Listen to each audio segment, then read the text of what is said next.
Well, that could be where they get their name from. But we'll see how these ones work in 1 game start. Here we go. Ooh, that's a lot of speed for a level 1 standard. You can see a little damage already taken by blue standard 3 on the side of 4 guys for getting out of base so quickly. He hurt himself. Oh no, all of the ammunition has just fallen out of the sentry from Penn State University. That's awkward. Looks like it's a feeder problem because the sentry is trying to feed down, or at least gravity is trying to go down. Looks like that's going to be a power issue on the side of Georgia Tech. Oh, McMaster a lot of balls being thrown out of hoppers during this match. 4 guys, that's tragic. It means their base is going to be vulnerable. I would not drive your hero underneath a raining sentry, Matt. You're going to end up with 17s in there. Yep. If their system can handle it, then it's nothing for them to worry about. Another death by the 4 guys. I wonder if they're trying to drive with the keyboard. A lot of new teams should be using the remote control for the forward, back, left, right, and then just use the mouse for pitch and yaw. That allows you for more variable control of your drive power. Otherwise, you have problems like this where you just constantly go over your maximum drive. Yeah, and that maximum drive is very important because your chassis, unless you code it to limit, will not limit itself. The referee system will detect that you're going over, but it is not able to enforce a limit. Besides shutting your robot off, which is never a good sign, especially if neither sentry gets damaged. We saw how that win condition is by robot damage total, which is counted from as a full health kill whenever you overheat. I'm not really sure why PSU is being so passive. They've got a level 3 standard and a level 2 hero. They should be able to just absolutely decimate the opposing team at this point of the match. But it is, I mean, it's technically tied, but the win would go to Penn State just because of the overpower deaths I believe that would be the case. Guys. Still waiting for this standard to do something. He's a level 3 standard. That's the most powerful robot in the game oftentimes. The crowd is watching. So much suspense went into this match. Make a move, Standard 3. Do it. Do it for glory.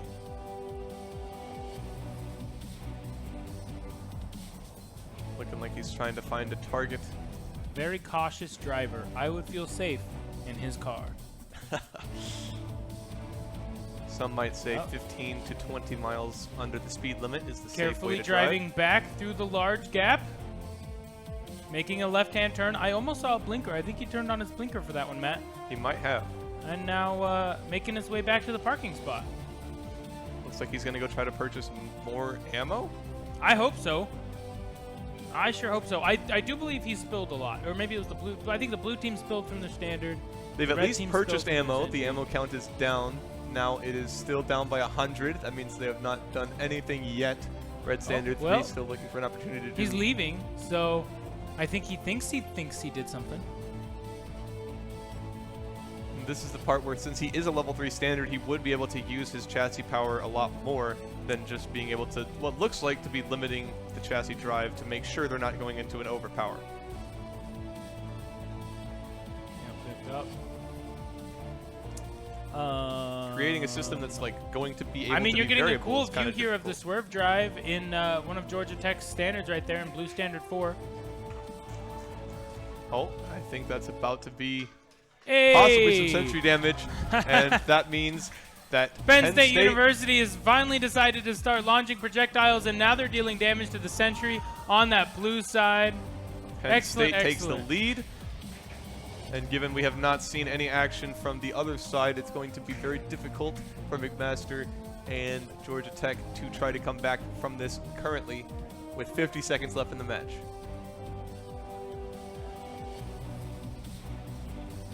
This kind of gameplay isn't going to fly past groups, though, Matt. I do not think it will either. We've been blessed today with lots of really good matches, with lots of action, pretty well packed. And as we get out of groups and into quads, we're gonna have to keep that. I don't think we'll see many more of these matches where the winning team lands 4 or 5 projectiles anywhere. Well, just like you're saying, you know, it's time. Going to be pedal to the metal when we get to those. Your robot either works or it doesn't. Doesn't really matter if it worked before or if it's going to work after. Perush is in chat. Hello, Perush.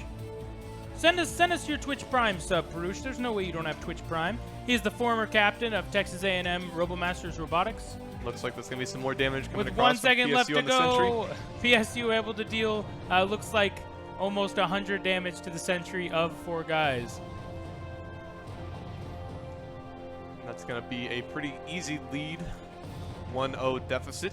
I might have to explain this after the match, as we've got 3 seconds, 2 seconds, 1 second. Let's go. Whoa! Going to see a bit more 4 guys moving really fast. Same style of What is on the movement. front of his robot? Is that his RFID card? It looks like an RFID card. He is moving really speedy. Hasn't started taking power damage yet, though. Being a lot more careful with it this time. And then you have our safe driver, standard number 3.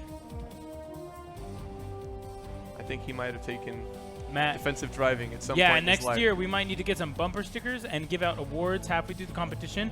Give a student driver to, you know, whoever runs into the most walls. And then, like, elderly driver bumper sticker on whoever drives the slowest. Yeah, That sounds like a lot of fun. that might be a little bit of an extra award ceremony. Whoa! Elderly driver will not be going to 4 guys standard number 3 as he continues to lurch forward. He has taken his ADHD meds. Is a little bit hyperactive. Here he goes. Where is his video transmitter? Is it underneath his barrel? Is that why he it's on keeps top of the looking hopper. so high? It might be on top of the hopper. Why is his pitch so high? I guess we're going to be able to see through the eyes. Oh, Looks he's like it's looking underneath up. the barrel. I think it might be underneath the barrel. You might be right. Yeah, because Yeah, the bottom it's gotta be right-hand underneath the side barrel. is the standard, correct? And the top right-hand side is the hero? I Typically. guess if they decide to shoot, we'll be able to see what those Oh, these are projectiles come both from. standards, though, so I'm not sure which side is which. Your guess is as good as mine. Maybe we'll see some projectiles start getting to move here.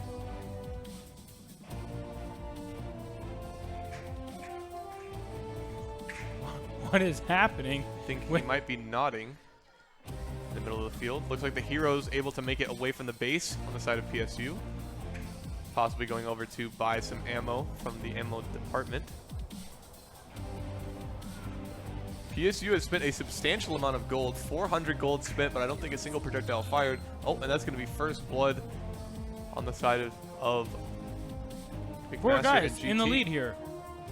Correct? I Yes. think they just got a first blood against Penn State University. From the way that it looks, it might be because that chassis might have gotten overpowered. As you see that turret making very erratic movements. This is what we saw previously, I believe, with Penn State University. It happens. I think Not he the might have first had time. his DPI raised a bit too high. It can be all sorts of things. Oh gosh, here is the gut-wrenching scene of what it looks like to be in the cockpit. I So would not Matt, want to be I'll watching that clue on the you in. monitor. We got a little bit of time here.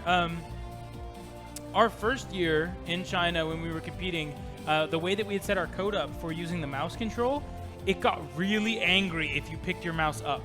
So if you're thinking about when you're playing a first-person Yeah. shooter and then you pick your mouse up and you're moving it, it would lose. I don't know. I'm not on the software side. I don't understand why it messed up. Perush is in chat. Maybe he knows why it messed up. But basically, I remember our first year, our software team told us when we were driving, we weren't allowed to pick up our mouse at all, which is really an odd thing That to would try to make control. it definitely awkward to be able to control that. It looks like hopefully that experience might be able to be shared and be able to assimilate the knowledge into the Yeah, hive because when we mind did of pick NA. up our mouse, it would do some things. So like if you can imagine, if you looked up and then you picked up your mouse and put it down, and Yeah. now if you look down, it still thinks it's looking up because it didn't know that you moved it in the air, and so that is Yeah, one that sounds possible like a whole explanation situation. for why their robot is looking up perpetually and can spin side to side, but every time it just keeps popping back up. Despite not being level 3, it would appear that the robot is still alive and not taking damage from overpowering. Might 59 be seconds to speaking go. too soon. This should go the way of 4 guys with the standard for PSU pretty well out of commission.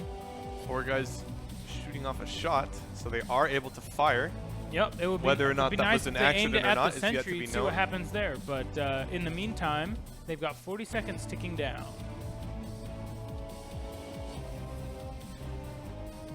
No damage done to either sentry means this match in the last 30 seconds, and assuming the trend of the robots keep up as they are, is going to mean that McMaster will win, because at some point there has been damage done through either the game systems being overheating in the referee system, or other robots, which we have not seen any projectiles hit anybody's robot, meaning that McMaster will win by robot damage taken from the other team. All right, Perush coming in the chat saying it was a bad PID control and the mouse thing. The mouse problem was fixed later. Yeah, so I assume some sort of combination similar to what PSU is dealing with now.